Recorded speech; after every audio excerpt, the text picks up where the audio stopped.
Hi guys, so we have now the lovely Helen Nibs who is going to be sharing with us. You're using your intuition in business and your life as a form of inspired leadership. Learn to frame this as a valid tool, not a vague, oh my God, you're going to make me say a word that I don't know. Metaphysically practice. Oh my ADHD, I'm dyslexic and I'm menopausal. I mean, dear God, a long word in the afternoon, gone 3 o'clock, is just like working. So I'm going to hand over to you and I'm going to let you share your awesomeness with everybody. Oh, thank you, Samantha. Okay, so um, Samantha may have jinxed me right here. I'm gonna see if I can get this to share. Ooh, okay.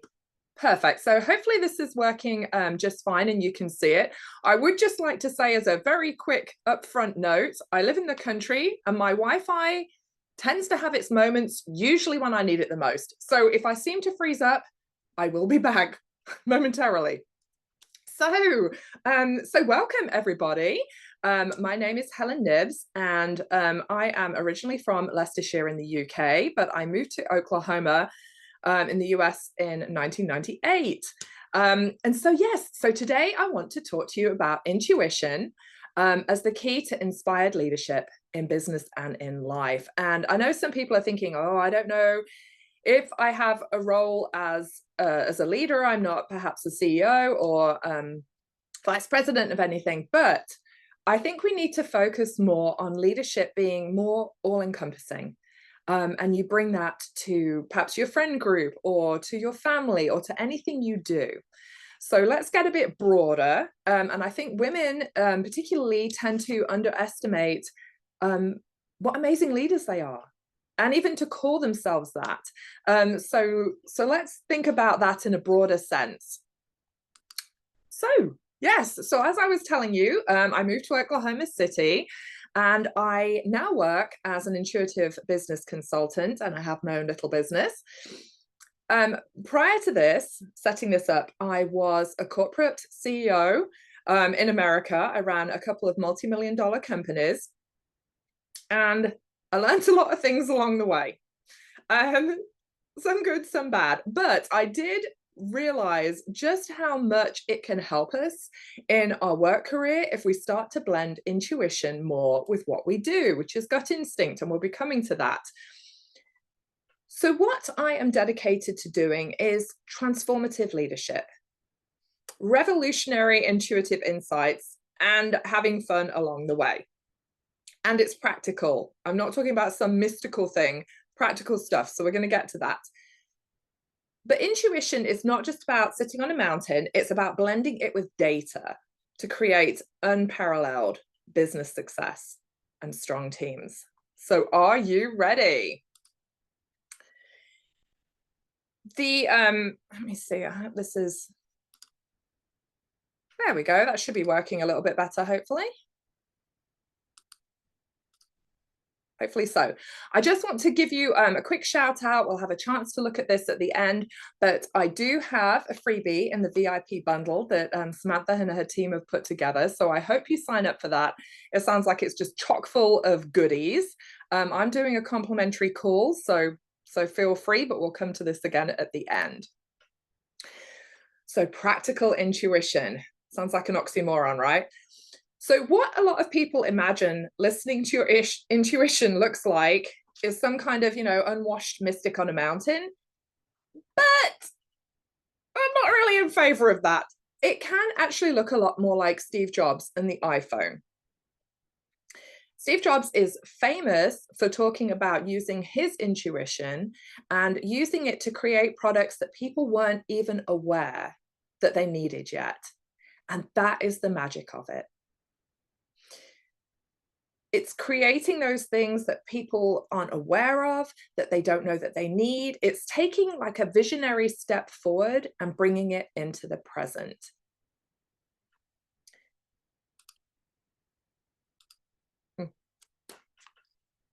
So what is intuition? I think we should clarify that right up front, right? So it's the ability to understand something immediately without the need for conscious reasoning. And we've all had those lightning bolt moments, right? When we're just like, I totally get it. I'm not quite sure how I got to this point, but I totally get it. It's that intuitive, that sense of knowing. It can be when you meet a person and you like intuitively get feelings from them, or about a situation. But one thing that I found fascinating was that studies found that people who trust their intuition are more likely to do the morally right thing. So that's when you know you've got everything clicked in an alignment, right? You're automatically doing the best thing without having to think it through. You're like, yes, this is it. Now, a lot of people say, is intuition the same as empathy? And it isn't, it's slightly different. So empathy is where you see things from another's perspective and you feel their emotions. So I like to say that empathy is much more of an externally focused thing, and intuition is more internally focused.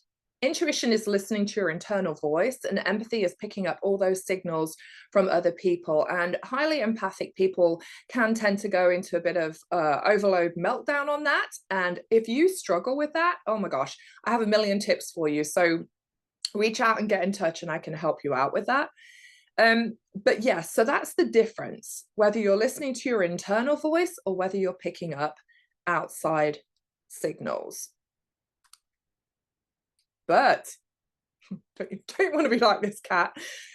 When you blend intuition and empathy together, you're really more highly aware of your internal and external inputs, if you will.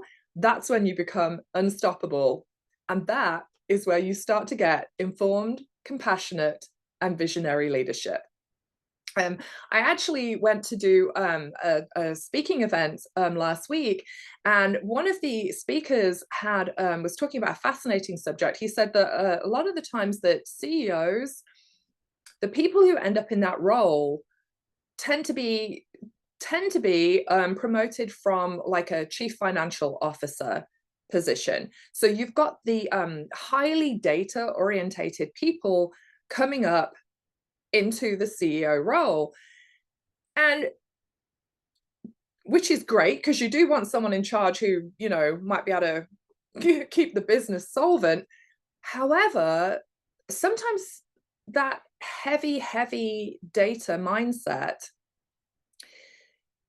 does not lend itself to working well with people and reading people's signals and feeling the energy of the team and feeling kind of like what's going on with customers and with their team. You know, he was saying that you don't tend to get many chief HR specialists rising up to the role of CEO, and what a difference that would make. And I thought that was fascinating. So I hope you're thinking right now of a position that you've had, and you're like, oh yeah, okay. Because I always think if you've got a CEO floating on top of the corporation, you know, like a piece of ice on top of the ocean, and they're not really connected with what's beneath, it doesn't really help with leadership, does it? You know, you don't feel like you can go to that person and say, hey, this is what we're seeing. And so this is what I want you to think about, and like, how could you bring that in? And even if you're right now, I'm not a leader right now, well, hopefully you're working towards it.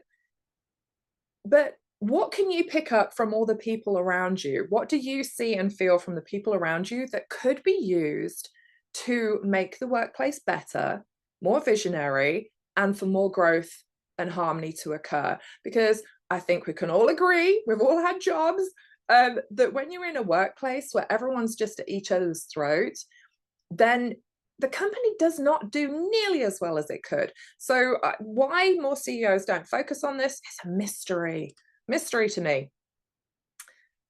So intuitive thinking really is science, really is. It's where your brain uses past experiences, emotions, and learned patterns in split second to make lightning fast decisions. And it actually, and if you want, just reach out to me. I've got the research studies on this, but it actually brings together 3 different areas of the brain to create these little pathways for your intuitive thinking. And you know it. You've been perhaps like, especially for women, I think, you know, you've been walking down the street and then all of a sudden you're hyper aware and you're like, I don't know about this. We do tend to get very aware of our environments, and how can we pull this together to get us to the next stage? Particularly in our leadership. If we are in a position at work where we're just like, oh, I've been down this road before. Now, I know the least favorite expression in people's workplaces, oh, we tried that before and it didn't work. I know that sounds very frustrating. But if you reframe it and say, historically, when we did this, we didn't get the results we wanted. And then part two of that sentence should be, because this and this happened, or we tried it, but the consumers, our clients, weren't looking for that. They were actually looking for something else. So perhaps we could, you know, retool our solution and offer something slightly different, because we were kind of on the right track, but we weren't quite there. So when you bring in those past experiences, that combined with what you know people are looking for, or you think they might be looking for, is where you can really put it together to take a leap forward. And you can all do this, everyone. Gut instincts. I know we just touched on that, but this is your most powerful tool in life and in the workplace. And I know a lot of the time it's kind of got that bad rap, you know, it's impending doom. Oh no, I had a bad gut instinct. It's impending doom. It's a warning. Ah, bad stuff is about to happen. But I want you to get to the point where you're more aware and use it for, and kind of separate that feeling in yourself, like, oh, are these butterflies in my stomach? Is it really impending doom, or am I just like super nervous because if I were to do this, it's to take a big step forward. I've never done it before. My brain's like freaking out, but I can do it. So think back to a time right now when you were offered a big opportunity and you were really nervous, but you did it anyway because you knew you just had to do it. And I think the biggest regret we can all agree in our lives is when we had that intuitive feeling and we didn't act on it. Not when we did, but when we didn't. So that is your challenge for the next couple of weeks. I want you to be more aware of that, and to take those baby steps forward and to take those leaps forward when you feel like, I think this could be a great opportunity. So the question I do get asked a lot is, why can't I tap into my intuition? Like, where is it? How can you tap into it? I don't know how to get the answers. And if I get the answers, are they really, or is it just wishful thinking? Am I making it up? So, and in fact, I think Lucy just touched on this in her talk about turning off notifications. Absolutely. Okay, we can't hear our own inner voice if we are absolutely deafened by all the outside voices in our life. And you know, with even when it comes down to notifications on our phone, which she touched on, all those things break our concentration, and all those things direct our attention outwards.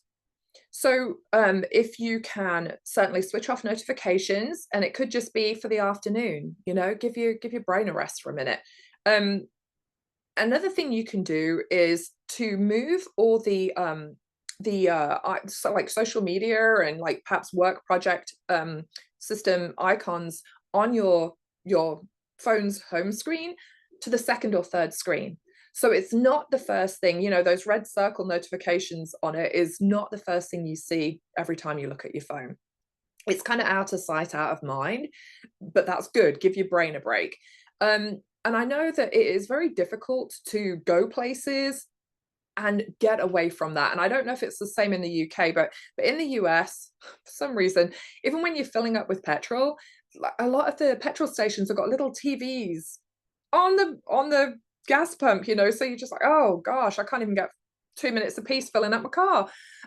So just think of all these things that are creating that noise for you, because we are extremely good about tuning things out.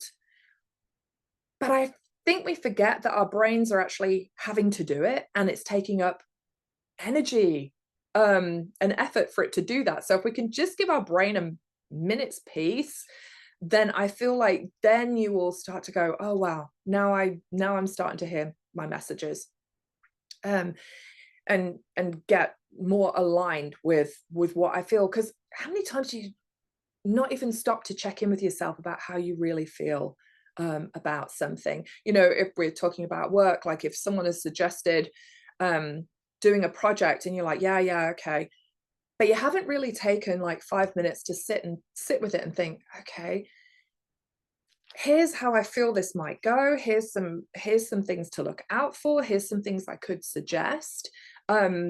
Because that's the thing with bringing intuition into the workplace. It helps people to think what they can contribute, and that is one of the most valuable things I think that comes along with it. You're not just doing things for the sake of it, but you're thinking about what you can bring to it, and that enriches everything so much. So give yourself a chance to not have noise going on, to not be like endlessly scrolling on your phone, to just sit with yourself. And I know that that is very terrifying concept for a lot of people, but just break yourself in gently. Do it for 2 minutes at a time. Don't overwhelm yourself. You don't have to go on a 4-hour silent retreat, but just break yourself in and then start to listen to it. And I want you to test it. Okay. So if you feel like, oh, I had the intuitive feeling this, like write it down, give it a go, and then see how it turned out for you. Were you right in your thinking? Did this work out to be a great idea? When you give yourself that sense of peace, that's where some of the creative solutions come in. And this can work very well with your family and home life as well. So give it a shot. It might give you an intuitive view on how to deal with your family dynamics. Okay, a lot of information on this slide, but it's really talking about how intuition in business is so underappreciated. And this is where success and innovation are driven. Because if you're following along with what everyone says all the time, you're not being innovative. And a company's success and innovation cannot stem from the CEO or senior leadership team alone. It comes from every single person in the company, if they're smart. So it's bringing everything together, and your experiences, your knowledge, your emotional intelligence. And studies show that emotionally intelligent people make intuitive decisions more accurately and more quickly. Yay. Because what intuition does is not just avoid the pitfalls that can come up in your business, but it also alerts you to opportunities and possibilities. And I think it kind of sends your brain out in a way that is more open to making connections and more open to seeing like collaborative possibilities. So if you go into things with a very collaborative mindset, like at summits like these, you know, some of your fellow speakers, you can be looking at and going, wow, okay, well, I think, you know, wow, there's a way that we could work together. And then maybe intuitively you'll take that step to reach out and be like, let's work together.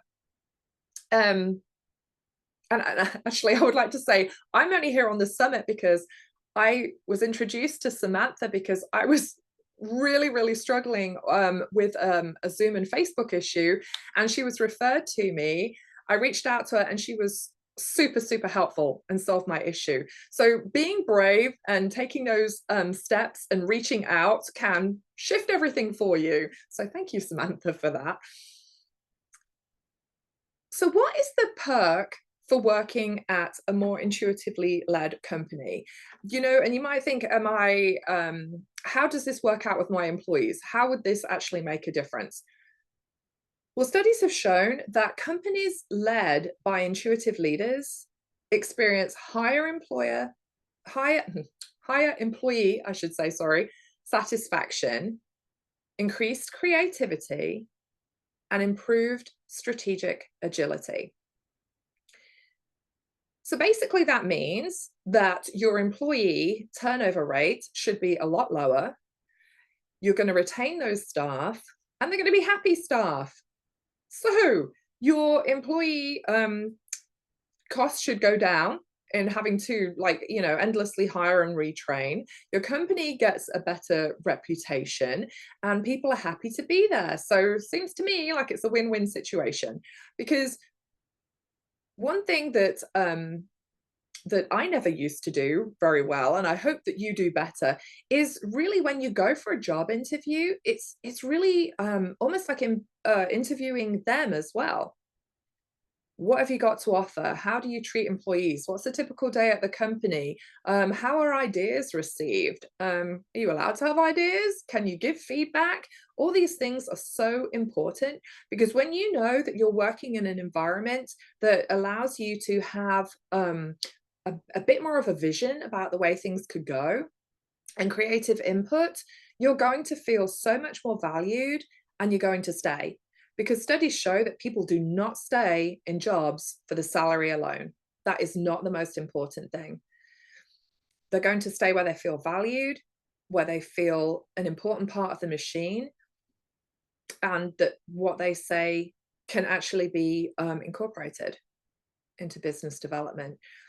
And I think that a lot of the time, companies do not take full advantage of listening to what like entry-level people are saying as well, because they often have such a different view of the company from their position, that they can often suggest the things that are going to really shift the needle. They're going to say, this doesn't work at this level. These are the things that the customers are always saying to us. Because the customers will come in and say one thing to the front desk person that they're not going to say to the CEO. So if a CEO's got any sense, they're going to be listening and they're going to start incorporating it. So intuition can help you and your business to navigate,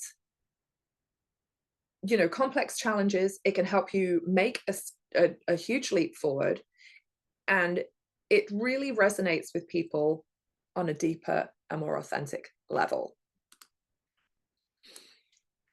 This is a favorite one. Okay, so what scares leaders? Because it sounds weird. It sounds weird. They're not going to want to sound unscientific. They're not going to want to sound like they've, been on some kind of weird retreat and incorporating strange ideas. And they might be afraid to ask all their employees what's going on, because then things are going to have to change. And sometimes it's a lot easier just to keep the status quo going.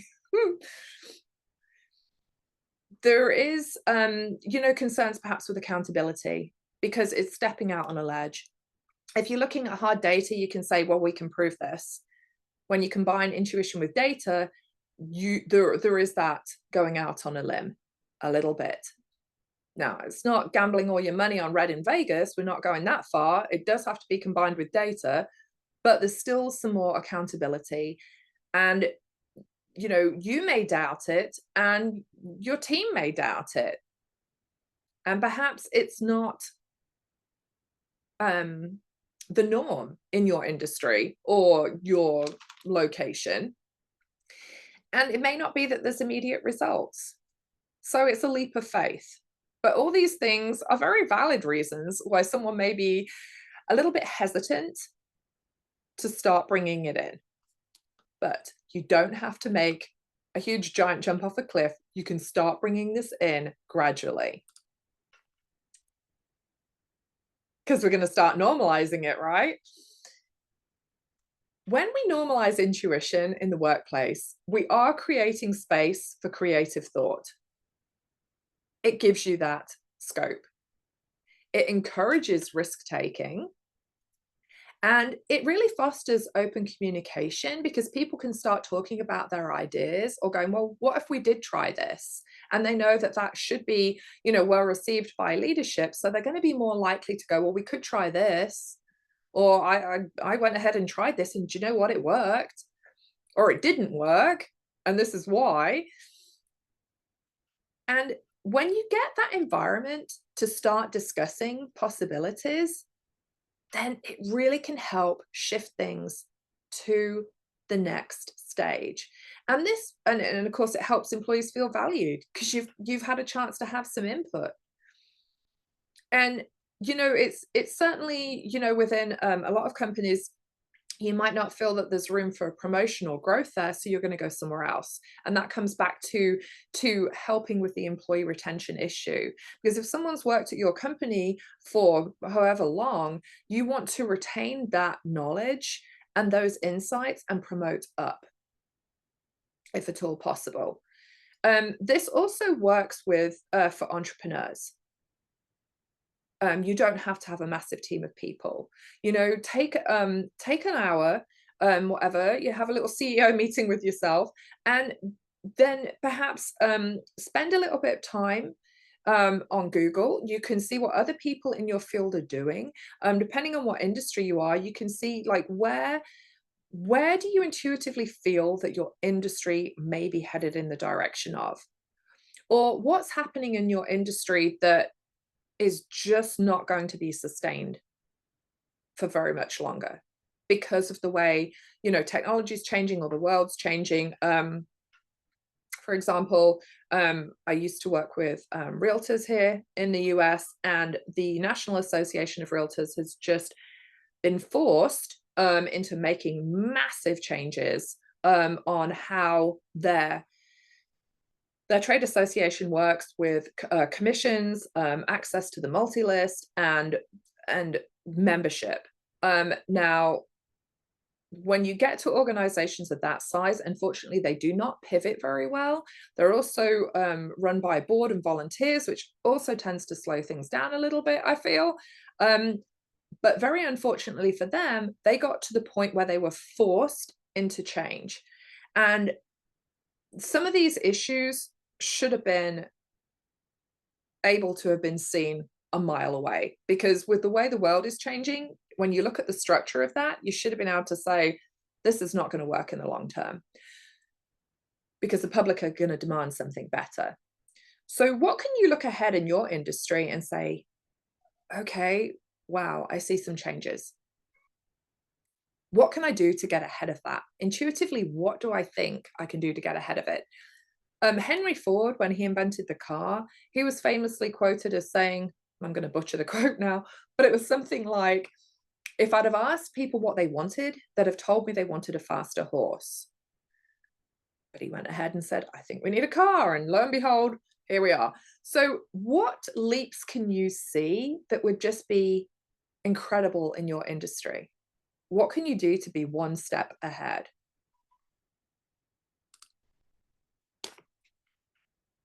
Here's a dad joke for you. Okay, what do water and intuition have in common? Well, they're both free and they're good for you. So think of it like that. When you think about going to get a glass of water and you'll be like, oh, it will do me good. Think of the same with having a little bit of intuitive thought each day, and maybe put it on your calendar. Be like 15 minutes. I'm doing my intuitive 15 minutes here in the morning. What can I do to bring in some more creative thought and get ahead? For example, okay, so if you're running a sandwich shop, God, I used to work in one like 40 years, 30 years ago. We had ham sandwiches, cheese sandwiches, but it was all on bread. Well, these days, if you go into a lot of shops, you might have the choice of a wrap, or you might have the choice of gluten-free bread or something like that. This is the way things are changing. So how can you look ahead and say, I think public demand is going to lean into these things. How can you get ahead of the curve and start to offer some of those options? Things to try. So developing intuition is going to help you in all aspects of your life. And I know some of these things sound like, oh, I've heard that before, but just give it a little bit of a try on a consistent basis. It could just be once a day for 15 minutes for a week, and then just see where you are at the end of the week. Meditation and mindfulness. And if meditation sounds a bit too much, just think about being mindful. I'm just going to keep bringing myself back to the present. And I'm not going to allow my mind to get me hijacked on whatever issue. I'm going to keep bringing it back to the issue at hand. Journaling thoughts and feelings, always a good one, because when you start to see it on paper, it loosens its hold on you. Pay attention to those gut reactions. This one, of course, super important. Reflect on your past intuitive successes. I mentioned earlier, when you get that intuitive feeling, write down what it was and then write down what happened afterwards. Was it a hit or a miss? And why? Continuous learning is always going to be a plus because it keeps opening your mind up to different things. And if you're here today, you already know about that. Always balance data with intuition so that you have a basis and a springboard for your intuitive insights. And seeking diverse experiences is always going to add an enrichment to what you do. So if you work in whatever industry, look at what they're doing in a completely opposite industry and see how they're solving their problems. Because maybe they have found a creative solution that you could kind of adjust to what you're doing. Oh, what's going on with my slides? There we go. So back to Steve Jobs. He said, "Don't let the noise of others' opinions drown out your own inner voice. And most important, have the courage to follow your heart and your intuition, because it won't lead you wrong." So we're back to the freebie offer. Please have a scan of that. And I would love to have a 30-minute chat with you. If you have one business issue that you're currently struggling with, let's have a chat about it and see what intuitive insights I can bring to bear on your situation. And let's see if we can get you your mojo back and moved on to your next step, because you are all so much more intuitive than you give yourselves credit for. We are all intuitive souls. It is just part of how humans are hardwired. And I feel like it's really like that glass of water. It's so readily available that we take it for granted. So don't take your intuition for granted this week. Take it out for a test drive and message me and let me know what successes you had, because I really want to hear from you. So here are my contact details. Just grab a quick screenshot of that and I will now open it up for questions. So let me know what questions you have. And thank you for listening, everybody. Oh, that was brilliant. Thank you so much. And I love the dad joke. I really did. I thought that was can you?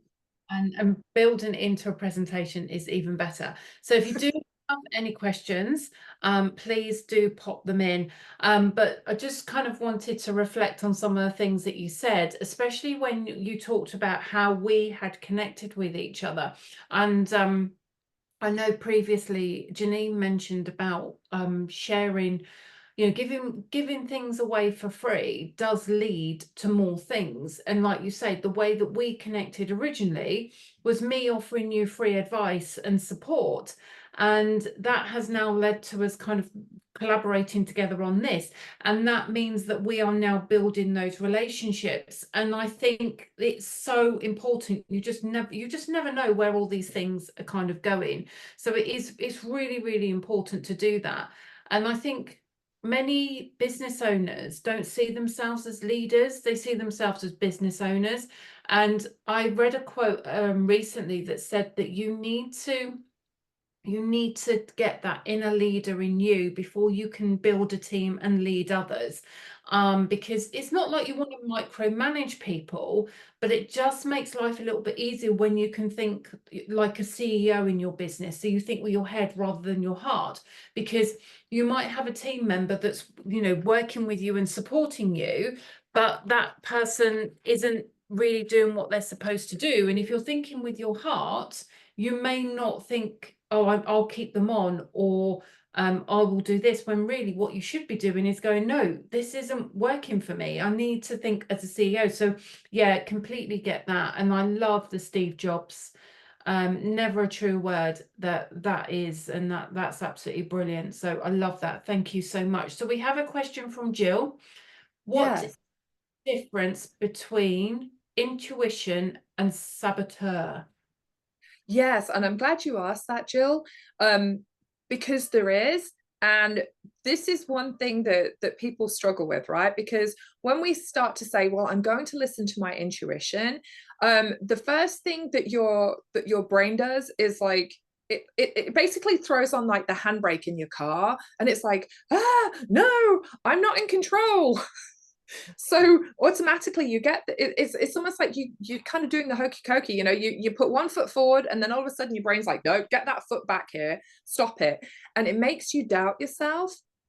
So a great thing that you can do with this, Jill, is, like, write down what your initial intuitive insight was. Just write it down, look at it, and breathe. And then you can even set up like 2 columns, like pros and cons, and be like, oh, okay, if I did this, what could be a good thing that happened and what would be a bad thing? Because it's really the self-doubt, I think, that comes in and sabotages things for us rather than anything external. Because, oh my gosh, we are just so our worst enemies. So if you can come up with a list of those pros and cons, and be like, what would really be the worst thing that would happen if I went ahead and did this? And then what would be the best thing? And then which one is the stronger one? And I think you guys were talking right before I came on about, it's the influence of other people's opinions that weighs probably too heavy, because other people aren't paying as much attention as we like to think they are. So it's just like, sometimes we stop ourselves because we're like, oh, what's everyone else going to think? you know so write down like which would be like the best or the worst.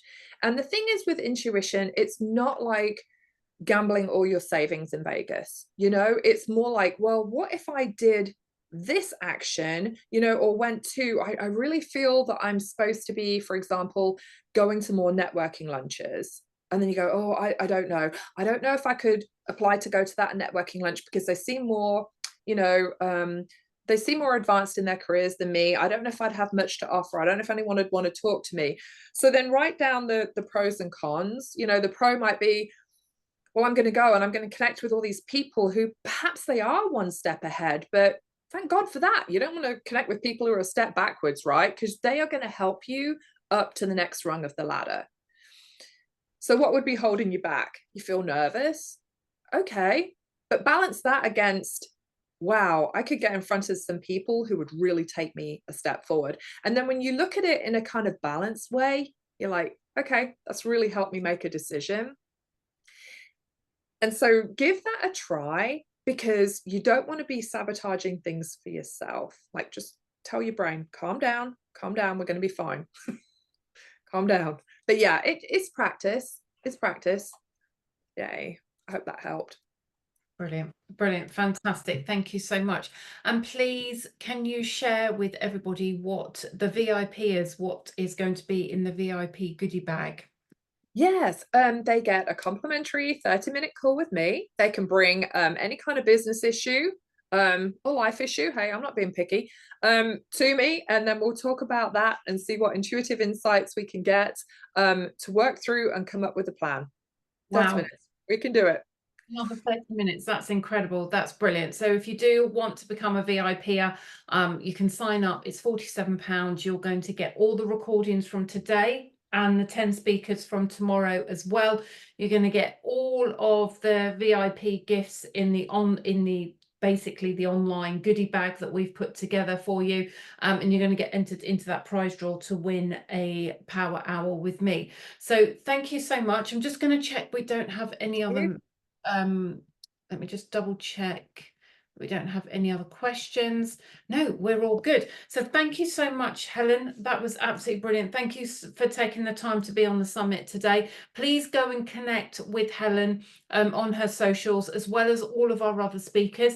If you're unsure of who the speakers have been, or you've missed them and you want to connect with them, I have put every single speaker on my timeline on Facebook today. They are on my Instagram stories. They are on LinkedIn. We are literally we are throwing up all over social media with the summit today. Let's get it out there. Let's get people talking, because I want people to be talking about this, that when you go to events, they can say, oh, I saw that you were at the summit. I thought you were part of the summit, because this is what it's all about. It's all about visibility. So thank you so much, Helen. Really do appreciate that. And we're going to welcome our next speaker, Jill.